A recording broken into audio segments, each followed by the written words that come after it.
So I wanted to put together a short video series about stomach fat. I personally believe everyone wants a better looking tummy, maybe not a six-pack, but definitely a flatter, more toned, less bloated midriff. Over the next 5 days, I will uncover exactly why you can't seem to shift that stubborn belly fat and the fat around your hips and love handles area. And more importantly, I'm going to tell you exactly what you can do about it. It's a major misconception in the industry that we're in, the fitness industry, that by doing more exercise and eating less that you'll automatically drop fat. It's even more of a myth that if you do slow, steady pace cardio like running or other forms of cardiovascular training and then you cut back on your carbohydrate consumption, that you'll finally drop fat. One of the major issues we face today, in my opinion, is information overload. There's just so much information out there on health, diets, exercise, lifestyle, and most of it we don't even know where to start.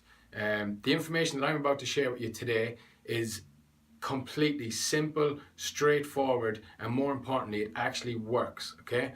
I'm speaking to females again in this video, not males, so if you're a lady between 22 and 55 who wants a tighter tummy, keep watching and stay tuned over the next 5 days, okay?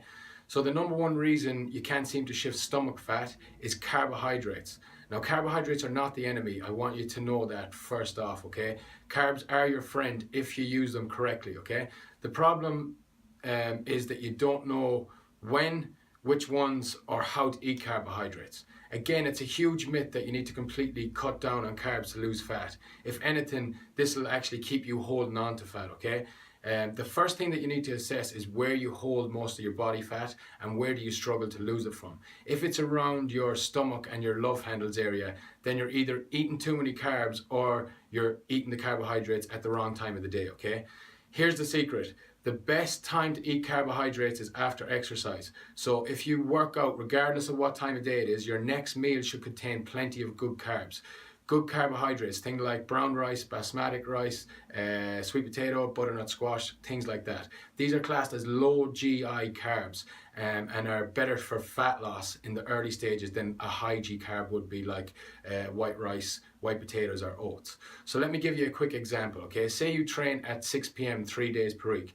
Your breakfast should be made up of protein, vegetables, fruits, and some healthy fats. So you could have something like an omelette, peppers, green bean, onions, and cherry tomatoes. Your lunch then should be a protein-packed salad. So a chicken breast, a boiled egg, spinach, rocket, kale, avocado, peppers, onion, some seasoning. Then you might train at 6 p.m, finish at 7 p.m. Your 7:30 meal is your big carbohydrate meal.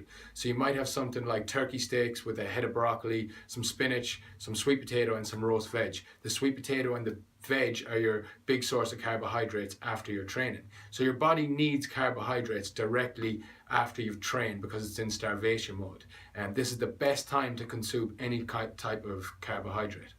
If you're currently not exercising or not training at the moment, and remember, walking or slow running is not enough to raise the metabolism, but if you're currently not training and you're consuming carbs whenever you want, you'll definitely be holding fat, and I'd hazard a guess that it's going to be around your tummy, love handles area. The solution, number one, get exercising, do something that you enjoy and that challenges you on a regular basis. You need to do some form of exercise that's going to elevate your heart rate and create a metabolic disturbance, okay? Something with decent work periods and short rest periods. At Functional Fitness, we do HIIT, high intensity interval training.